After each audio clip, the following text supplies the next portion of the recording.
Han Jun checked the navigation display on his small patrol ship.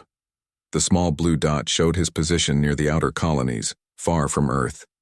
He had been on this routine patrol mission for 3 days now, and everything had been quiet. Too quiet, perhaps. Han ran his hand through his short black hair and stretched in his pilot seat. He was tired after the long hours of flying, but his training kept him alert. The Earth Defense Fleet had strict protocols for these border patrols. The galaxy was mostly peaceful these days, but there were always threats lurking in the darkness between stars. The first warning came as a small red light on his control panel.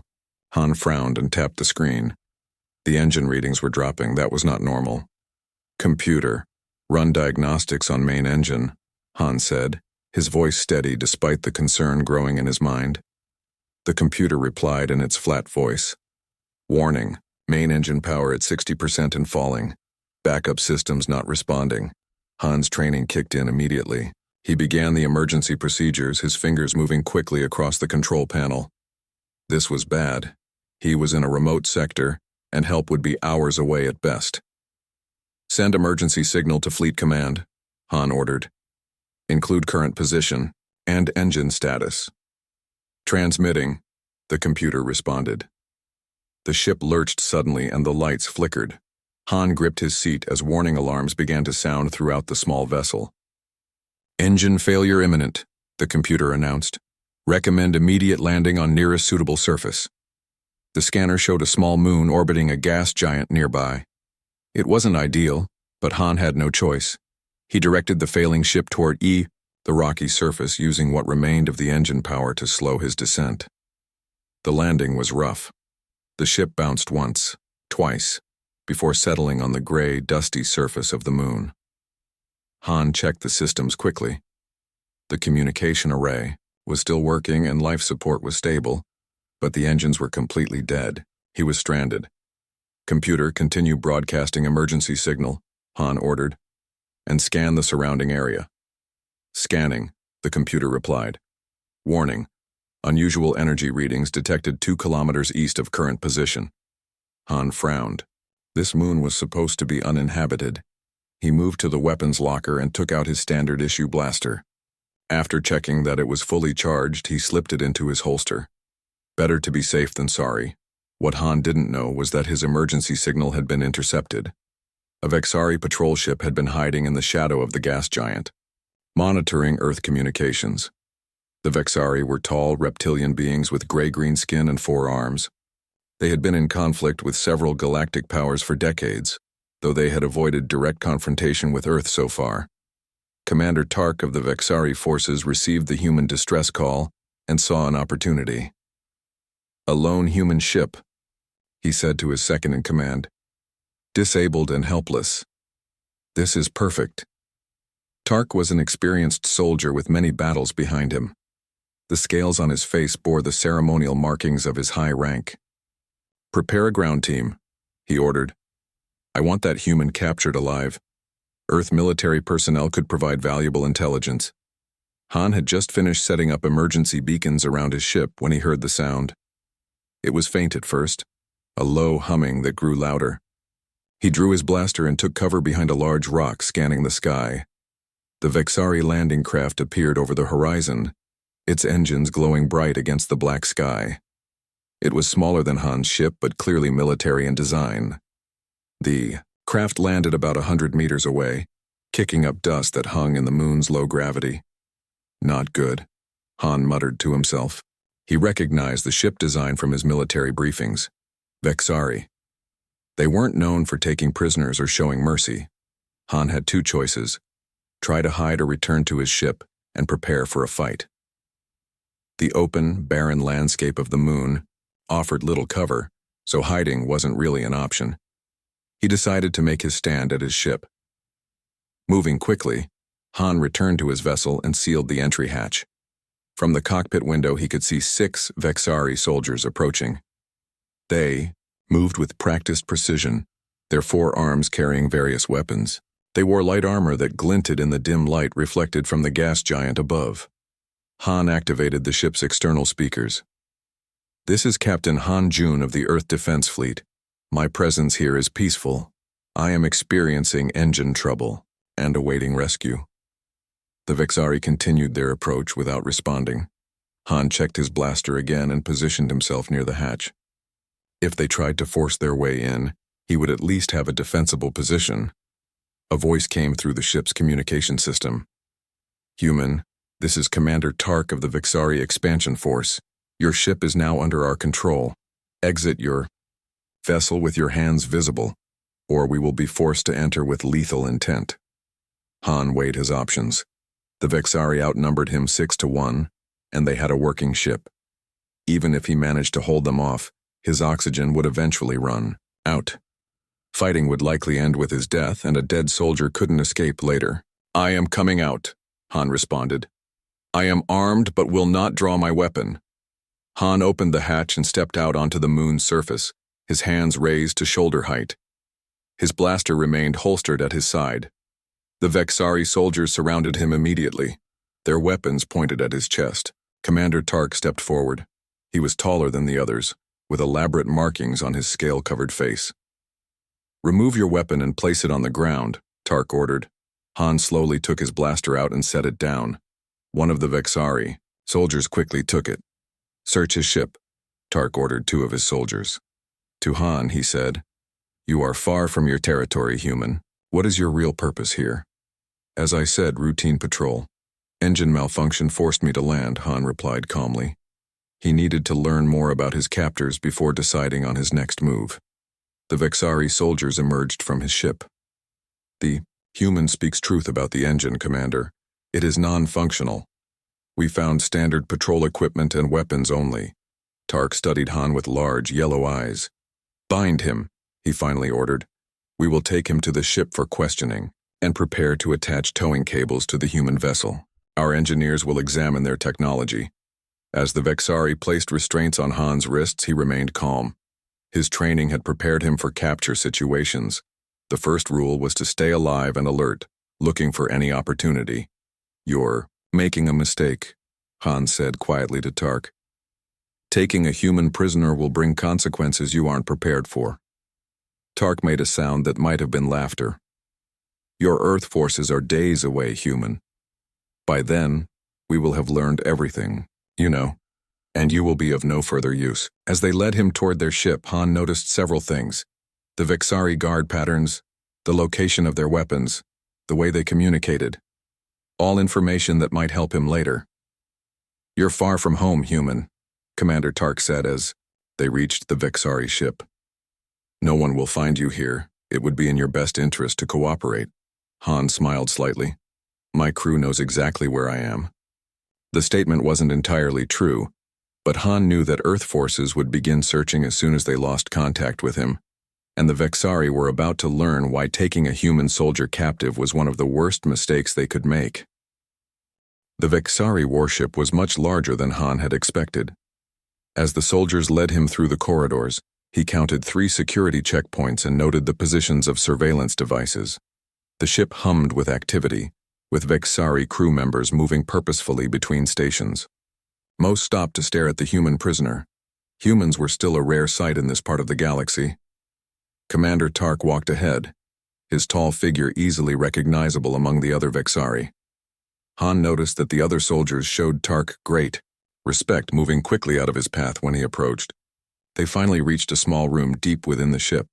It contained a metal chair bolted to the floor facing a blank wall. The room was cold and the lights were uncomfortably bright. "Sit," Tark ordered, pointing to the chair. Han complied without resistance. A soldier secured his restraints to the chair while another stood guard at the door. "Lieutenant Kivo will be conducting your interrogation," Tark said. "I suggest you answer truthfully. It will be less unpleasant for you." Tark left the room, and Han was alone for several minutes. He used this time to test his restraints subtly, finding them secure but not painfully tight. The Vexari were cautious but not cruel, at least not yet. The door slid open, and a new Vexari entered. Lieutenant Kivo was shorter than Tark, with lighter-colored scales and sharp, intelligent eyes. He carried a small device in one of his forehands. "This will record our conversation," Kivo explained, placing the device on a small table. "State your name and rank." Captain Han Jun, Earth Defense Fleet, Han replied calmly. Kivo's eyes narrowed slightly. What was your mission in this sector? Routine patrol, Han said. Routine patrol, Kivo repeated. This far from Earth territory? That seems unlikely, Captain. Han shrugged as much as his restraints would allow. The Earth Defense Fleet has expanded our patrol routes as part of our treaty obligations with the Altari Confederation. This was true, though Han suspected the Vexari already knew this. The Altari were peaceful traders who had good relations with Earth but were often targets for raiders and pirates. And your ship just happened to malfunction in Vexari space? Kivo asked. My ship malfunctioned in neutral space, Han corrected. The Sargas Nebula region is not claimed by any species under the Galactic Accord. Kivo slammed two of his hands on the table. Do not lecture me on territorial boundaries, human. Your kind are newcomers to interstellar travel. The Vexari have claimed the Sargas region for generations. Han remained silent. He knew that the Vexari claim was not recognized by most other species, but arguing would only anger his interrogator. What information were you gathering on Vexari movements? Kivo demanded. None, Han replied. As I said, I was on routine patrol. Your ship contains advanced scanning equipment, standard for all Earth Defense Fleet vessels, Han said, for navigation and safety. The questioning continued for over 2 hours. Kivo asked about Earth fleet movements, defense capabilities, weapon systems, and alliance agreements. Han provided only information that he knew the Vexari already had access to through public channels and diplomatic exchanges. Kivo grew increasingly frustrated. He paced around the small room, occasionally stopping to stare at Han as if trying to intimidate him. Han maintained his calm demeanor, giving short, simple answers that revealed nothing important. You humans have a reputation, Kivo said finally, changing tactics. Some species find you unpredictable and dangerous. Others consider you weak and soft. Which are you, Captain Han? Han smiled slightly. I'm just a pilot with engine trouble. Kivo hissed with irritation and left the room. Han was alone again, but he knew he was being observed. He remained still, conserving his energy and waiting. Nearly an hour passed before the door opened again. This time, both Kivo and Commander Tark entered. Your ship's communication logs have been decoded, Tark announced. You sent a distress signal before landing on the moon. Han nodded. Standard procedure. Your Earth fleet will send rescue, Tark stated. Eventually, Han agreed, though it might take time to reach this sector. Tark and Kivo exchanged glances. Han could tell they were concerned about potential Earth military response, though they tried to hide it. The Vexari Empire does not fear Earth ships, Tark declared, but unnecessary conflict is not in our interest. You will send a message to your fleet, informing them that you have resolved your engine problems and are continuing your patrol. Han shook his head. I cannot do that. Cannot or will not? Kivo demanded. Both, Han replied. My ship is clearly damaged. Any message claiming otherwise would immediately be recognized as false and sent under duress. Earth Defense Fleet protocol would trigger an immediate armed response. This wasn't entirely true, but Han knew the Vexari respected strength and decisive action. Suggesting that his capture would bring swift military consequences might make them reconsider their options. Tark studied Han carefully. Your Earth military has interesting protocols, he said finally. We will need to consider our next steps. They left again, and Han was returned to his cell, a small room with a simple bed fixed to the wall and basic sanitation facilities. The door was solid metal with no visible handle on the inside. Han sat on the bed and closed his eyes, reviewing what he had learned. The Vexari seemed unsure about how to proceed with him. They wanted information but were concerned about Earth's response. That uncertainty could work in his favor. Meanwhile, in the command center of the Vexari warship, Commander Tark received an urgent message from Vexari High Command. A bounty notice has been issued for a human military officer operating in the Sargas sector, the message read. Several Vexari scout ships have disappeared after reporting contact with an Earth vessel.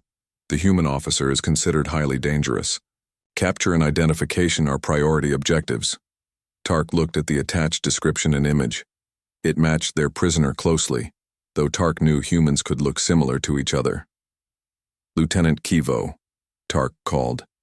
"We need more information about our guest. High Command has taken a special interest in him." Kivo reviewed the message with growing concern. "If this is the same human, Commander, we may have captured someone of significant importance. Or significant danger," Tark added. "According to this, the human may be responsible for the loss of 3 Vexari scout ships." "Impossible," Kivo scoffed. "One human against trained Vexari crews? The ships were more likely lost to asteroid collisions or equipment failure." "Perhaps," Tark said, unconvinced. "But High Command does not issue bounty notices for routine patrol officers. We need to know his combat designation." "His what?" Kivo asked. "Humans in their military use special names in combat. Call signs, they call them. If this human has one that matches High Command's information, we will know if he is the one they seek." Kivo nodded and returned to the interrogation room where Han was now seated again. "Your human military uses combat designations, call signs," Kivo said without preamble. "What is yours?" Han looked up slowly, his expression changing slightly. For the first time since his capture, a small smile appeared on his face. His eyes, previously calm and measured, now held something else. Something that made Kivo take an involuntary step back. "They call me Reaper," Han said quietly. The interrogation room became very quiet.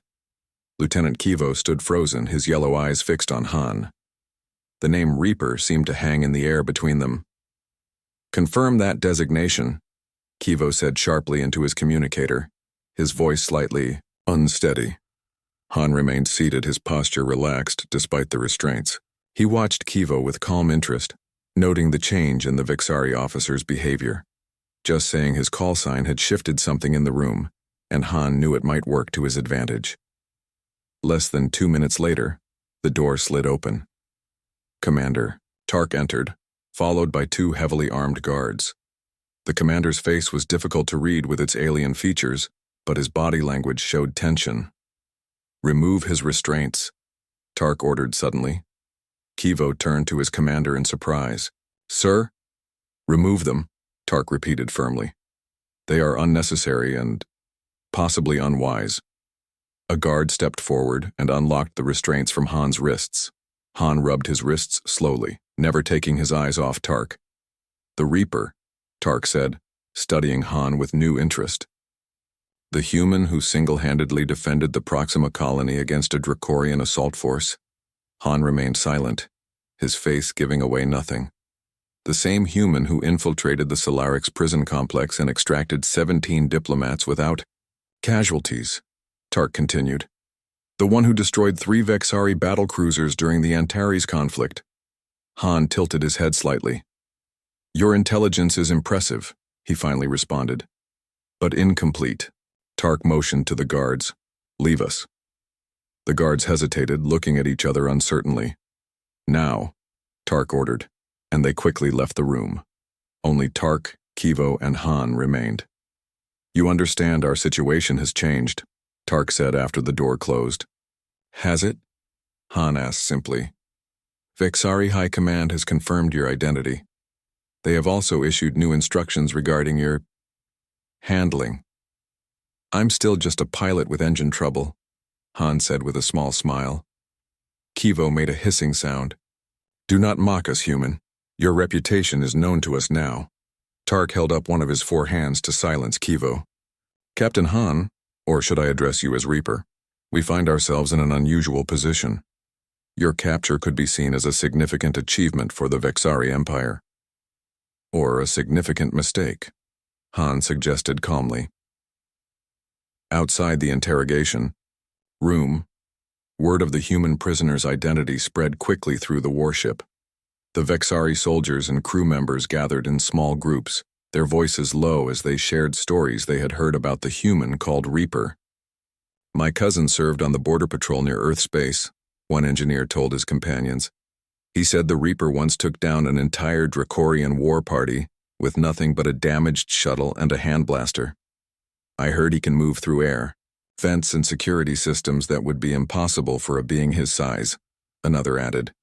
They say no prison has held him for more than one planetary cycle, a third whispered. Some of the stories were clearly exaggerated, growing with each retelling. But beneath the wild tales was a core of truth that made even the veteran Vexari soldiers uneasy. The human called Reaper had built a reputation across several sectors of space, and that reputation was one of impossible survival and deadly efficiency. In the officers' quarters, Sub-Commander Nira, the ship's tactical officer, accessed the YAO secure files just transmitted from High Command. She was a seasoned Vexari officer, with scales that had darkened with age and experience. Her role was to assess threats and plan military responses, and right now her focus was entirely on their human prisoner. The file contained reports from multiple sources about the human known as Reaper. Many were fragmentary or partially redacted, but the pattern was clear enough. This human specialized in impossible missions: extraction of valuable assets from enemy territory, survival against overwhelming odds, strategic operations with minimal personnel. Nira made her way to Commander Tark's private quarters and requested entry. When admitted, she found Tark reviewing the same files with a troubled expression. "You've seen the reports," Tark stated rather than asked. "Yes, Commander," Nira replied. "High Command has confirmed it's him. They're offering a substantial reward for his capture." "That much I knew already," Tark said impatiently. "But they also issued a warning," Nira continued. "Every force that has detained the Reaper has suffered consequences." Tark made a dismissive gesture with his upper arms. "Superstitious nonsense," he said, though his voice lacked conviction. "He's just one human, currently locked in our most secure cell." "The Dracorians thought the same," Nira replied quietly. "Their entire battalion was found incapacitated. No one knows how he did it." Tark turned to look at the tactical display showing their ship's position. They were currently in a remote region, at least 3 days from the nearest Vexari outpost, at maximum speed. "What do the Earth forces know of his capture?" Tark asked. "Unknown," Nira admitted. "His distress signal was sent before we intercepted him. Earth Command likely knows his last position. And they would send rescue? For an ordinary patrol pilot? Perhaps for the Reaper?" Nira's scales shifted color slightly, indicating concern. "They would send everything they have." Meanwhile, Han had been moved from the interrogation room to a special holding cell. Unlike standard prisoner cells, this one had more space and included basic comforts: a better bed, clean water, and proper food. The door was still locked, and guards were still posted outside, but the change in his treatment was obvious. Han sat cross-legged on the bed, eyes closed as if meditating. He was mapping the ship in his mind, recalling every corridor and junction he had seen during his transfers between rooms. A Vexari warship of this class would have predictable layouts, and his military training had included studying enemy vessel designs. There was a soft tone, and the cell door slid open. Commander Tark entered alone. "Your meal will be brought shortly," Tark said. "Is there anything else you require?" Han opened his eyes. "That's quite a change from a prisoner interrogation to guest accommodations." Tark's scales shifted slightly in what Han recognized as the Vexari equivalent of discomfort. "Hi, Command has taken a special interest in your case," Tark said. "They are sending a special forces unit to take custody of you. They will arrive in approximately 3 Earth days." Han nodded slowly. "And until then?" "Until then, you remain in this cell, comfortable but secure." "And after your special forces arrive?" Han asked. Tark hesitated. "That is not my concern." "It should be," Han said quietly. "Because when Earth forces come for me, and they will come, your ship will be the one they find me on. Is that a threat, human?" Tark's upper hands moved toward his weapon. "Not a threat," Han replied calmly. "Just a fact. Like gravity or the vacuum of space. My people don't abandon their own, especially not me." Tark stared at Han for a long moment, then turned and left without another word. The door slid closed and locked automatically. In the command center, Tark found Kivo and Nira waiting for him. "Well?" Kivo asked. He shows no fear, Tark admitted. Just the opposite. He speaks as if we should fear what will happen when Earth discovers his location. Perhaps we should, Nira suggested. We are a Vexari warship with a full complement of soldiers and weapons, Tark said firmly. One human, even this human, is not a threat to us. And Earth forces would not dare attack us directly. It would mean war. Unless, Nira said thoughtfully, they send someone like him, not an army, but specialists. The three officers looked at each other in silence, each considering the implications. The human called Reaper was not just a prisoner anymore. He was a legend. And legends, they were beginning to realize, cast long shadows, even across the darkness of space. 24 hours had passed since Han revealed his call sign. The mood on the Vexari warship had changed noticeably. The guards outside Han's cell were rotated every 4 hours instead of the standard 8. Commander Tark had ordered additional security protocols throughout the ship. The crew moved with increased urgency, and the normal routines had been altered. Han noticed all of this from his cell. Each meal delivery, each guard change, each announcement over the ship's communication system gave him more information. The Vexari were preparing for something, and Han suspected it wasn't just the arrival of their Special Forces unit. In the command center, a young sensor operator suddenly straightened in his seat. "Commander," he called out, "I'm detecting unusual readings at the edge of our scanning range." Commander Tark moved quickly to the sensor station. "Identify," he ordered. "Unable to identify, sir," the operator replied, his scales shifting to a lighter shade with concern. "The signatures are scrambled somehow. I can confirm multiple vessels, but their configuration, origin, and class are all unclear." "How many vessels?" Tark demanded. "At least 3, possibly 5, the operator said. They're maintaining position just at the edge of our scanning ability." Tark turned to Sub-Commander Nira. "Battle stations, quietly. I don't want to alarm the crew unnecessarily, but have all combat stations manned and ready." "Yes, Commander," Nira replied, moving to the tactical station to issue the orders. "Are they Earth vessels?" Lieutenant Kivo asked from his position at the communications array. "Unknown," the sensor operator answered. "But they appeared suddenly, and their signatures are deliberately masked. That suggests military vessels." Tark considered his options. The unknown ships weren't approaching, but their presence couldn't be coincidence. Not after capturing a high-value human officer. "Open a communication channel," he finally ordered. "Let's see who our visitors are." The main view screen activated. For several seconds it showed only static, then cleared to reveal a human woman's face. She appeared to be in her 40s by human standards, with short gray hair and dark eyes. Her expression was calm, almost pleasant, but her eyes were cold.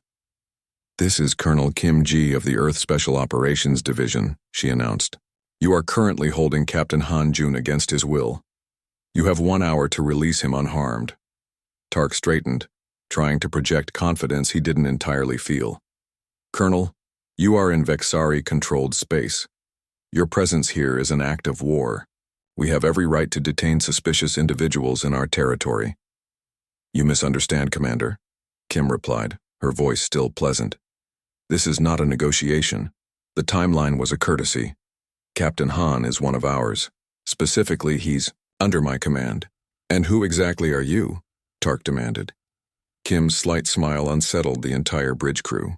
"I'm the one who trained the Reaper." The communication ended abruptly, leaving the bridge in silence. Tark turned to find his officers staring at him, waiting for orders. "Analysis," Tark snapped at Nira. The tactical officer checked her displays before responding. "The human vessels remain outside weapons range. Their positions suggest they're creating a blockade, cutting off our route back to Vexari space." "Can we break through?" Tark asked.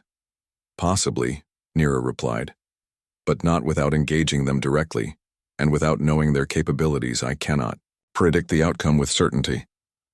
"They're bluffing," Lieutenant Kivo said. 3 to 5 ships against our warship? They know they would take significant losses in a direct confrontation." "Perhaps," Tark agreed.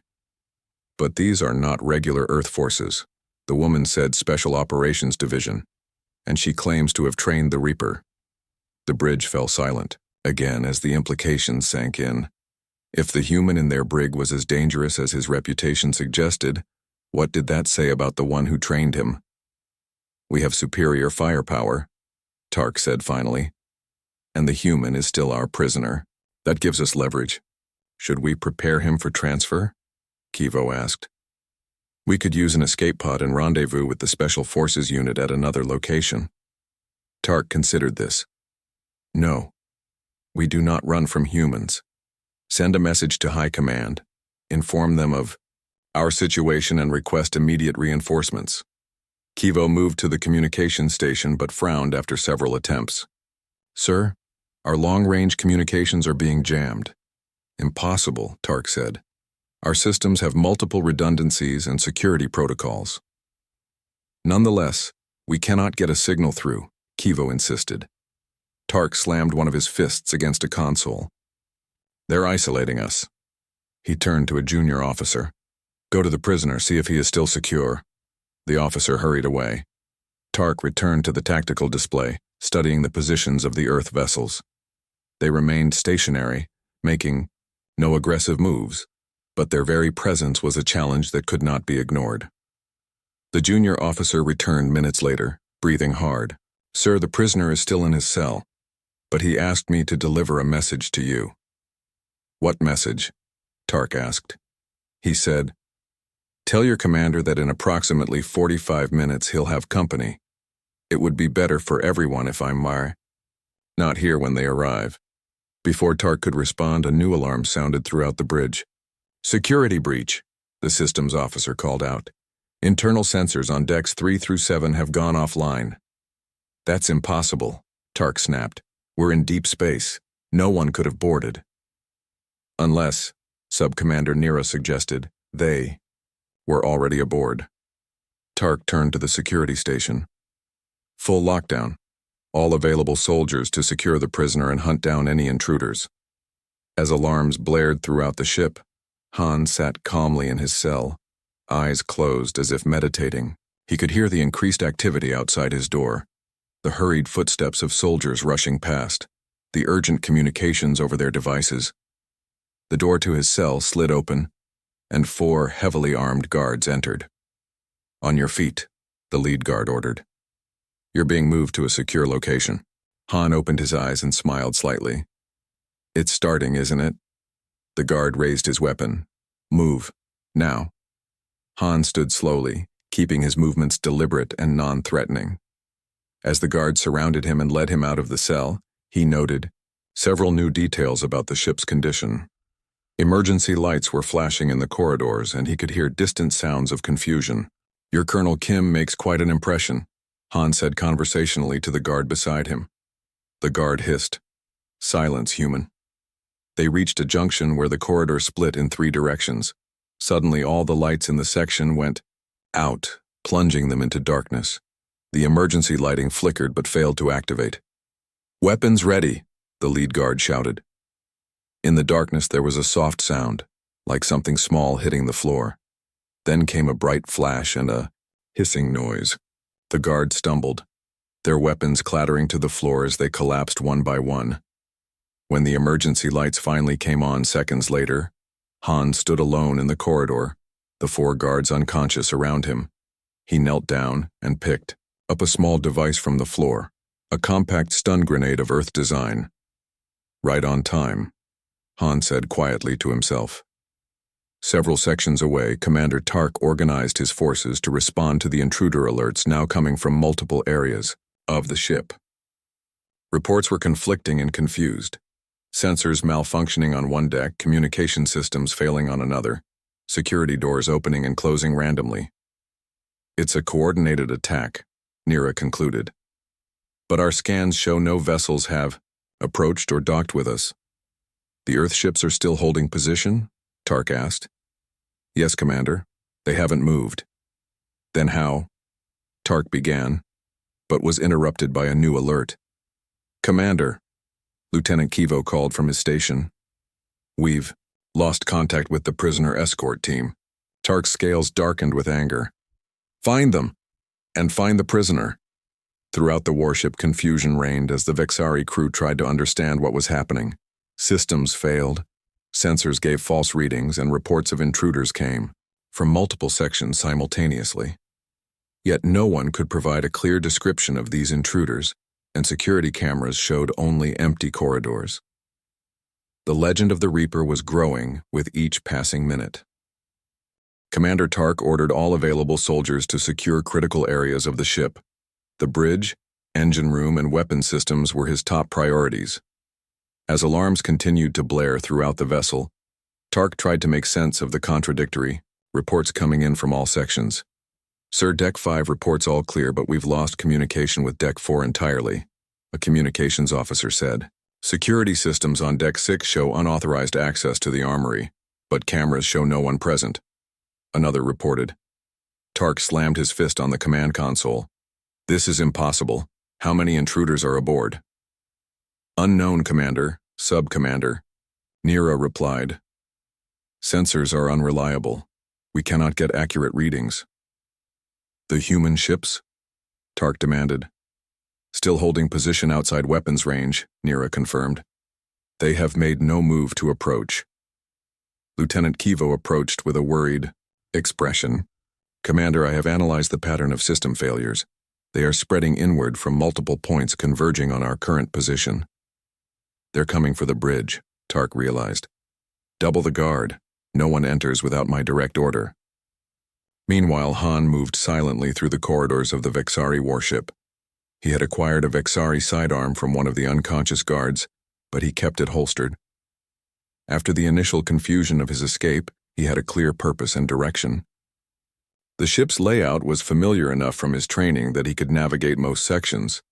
As he turned a corner, he came face to face with a human woman in a dark uniform. She had short brown hair and a small scar above her right eyebrow. Her name tag read Lee. "Captain," she said with a quick nod, showing no surprise at his appearance. "Good to see you in one piece."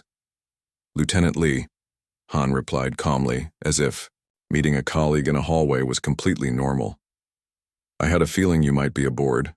Lee smiled slightly. "Colonel Kim sends her regards. She's keeping the Vexari command occupied with her little show outside." "How many of you are on board?" Han asked as they moved together down the corridor. "5 total. We came aboard 16 hours ago using the supply pods. The Vexari were so focused on their prize prisoner that they didn't scan the routine deliveries carefully enough." Han nodded appreciatively. It was a tactic his team had used before, hiding personnel in supply containers that registered as normal cargo to most scanning systems. "The others?" he asked. "Park is in their computer core handling the system disruptions. Min and Cho are creating distractions on the lower decks, and the colonel is waiting for us at the extraction point." Han raised an eyebrow. "Colonel Kim is aboard too." Lee smiled again. "She insisted, said something about not trusting anyone else to bring you home." They reached a junction where the corridor split. Lee pointed to the right path. "This way. We have a shuttle waiting in auxiliary. Hangar 3. As they moved, Han noticed small devices attached to various control panels throughout the ship. "Park's new tech?" he asked, gesturing to one of the devices. "Yes," Lee confirmed. "Electromagnetic disruptors. They affect the Vexari neural implants, without causing permanent damage. The entire crew will wake up with nothing worse than a headache." "Clever," Han commented. "Non-lethal, but effective." "The colonel was very clear," Lee said. "No casualties unless absolutely necessary. This is an extraction, not an attack." They passed several unconscious Vexari soldiers, carefully stepping over them. The alarm systems had stopped in this section of the ship, leaving an eerie silence, broken only by the soft hum of life support systems. On the bridge, Commander Tark watched with growing anger as more and more systems failed. The ship's internal sensors were now completely offline, and communications worked only intermittently. "Status report," he demanded. "Engine control is compromised," an officer reported. "We can maintain life support and current position, but navigation is locked." "Weapons?" Tark asked. "Defensive systems only," Nira replied. "Main weapons are offline." Tark paced the bridge, all 4 of his arms tense with frustration. How is this possible? A handful of humans against a Vexari warship? Sir, Kivo said hesitantly, perhaps we should consider the Colonel's offer. Release the human prisoner and— Never, Tark interrupted. I will not surrender to humans. The Vexari do not bow to any species. At that moment, the bridge doors slid open. The Vexari guards raised their weapons but then collapsed suddenly, as if their legs simply gave out. Behind them stood a human woman with gray hair and cold eyes, the same woman who had appeared on their view screen earlier. Commander Tark, Colonel Kim said calmly, stepping onto the bridge. I believe we have some matters to discuss. 2 more humans appeared behind her, weapons ready but not aimed directly at anyone. The bridge crew froze, uncertain how to respond without orders.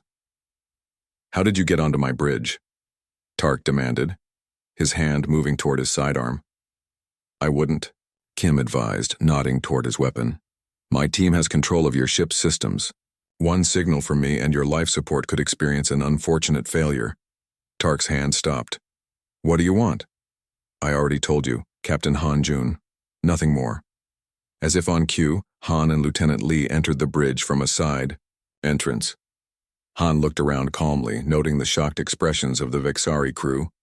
Captain, Kim greeted him with a small nod. Colonel, Han replied, I see you've met Commander Tark. We were just getting acquainted, Kim said. Are you ready to leave? Almost, Han answered. He approached Tark, stopping a few paces away from the Vexari commander. Before I go, I wanted to thank you for your hospitality. Tark's scales darkened with anger. You mock me, human. Not at all, Han said. You treated me better than most would have. You sought information without resorting to cruelty. That speaks well of you as a commander. Yet you bring this invasion upon my ship, Tark said bitterly. You should have researched humans more thoroughly before taking one of us, Han told him. We're not feared for our strength or technology. We're feared because we never leave our people behind. This act will have consequences, Tark warned. The Vexari do not forgive. Neither do we, Colonel Kim interjected, but we are offering you something your kind rarely gives, a second chance. When your crew wakes up, deliver this message to your high command. Earth is not seeking conflict, but we will respond with disproportionate force to any aggression. Tark looked between the humans, his alien face unreadable to most, but Han could see the mixture of anger and reluctant respect in his posture. How many of you are aboard my ship? Tark asked finally. Enough, Kim replied simply. She turned to Han and the other humans. It's time to go. Lieutenant Park has set the ship's systems to reset in 30 minutes, enough time for us to be well clear.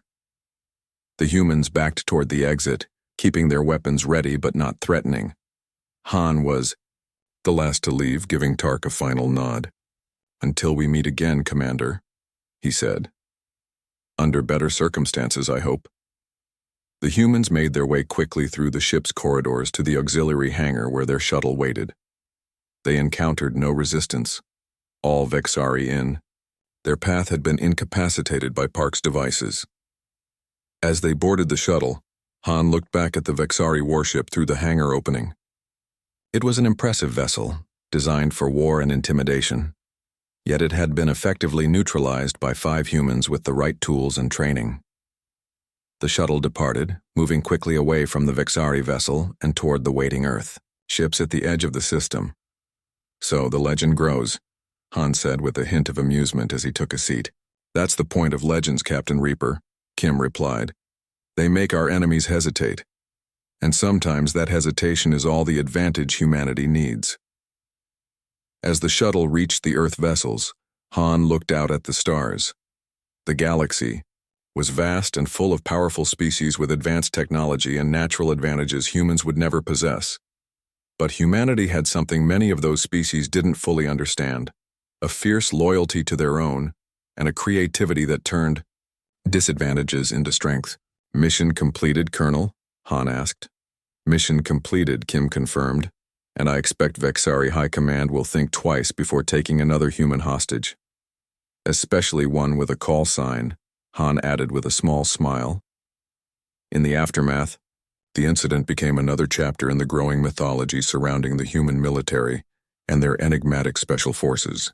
Throughout the galaxy, various species debated whether the stories about humans were exaggerated or understated, but most agreed on one thing: taking a human hostage was a mistake no one should make twice, especially if that human had a call sign.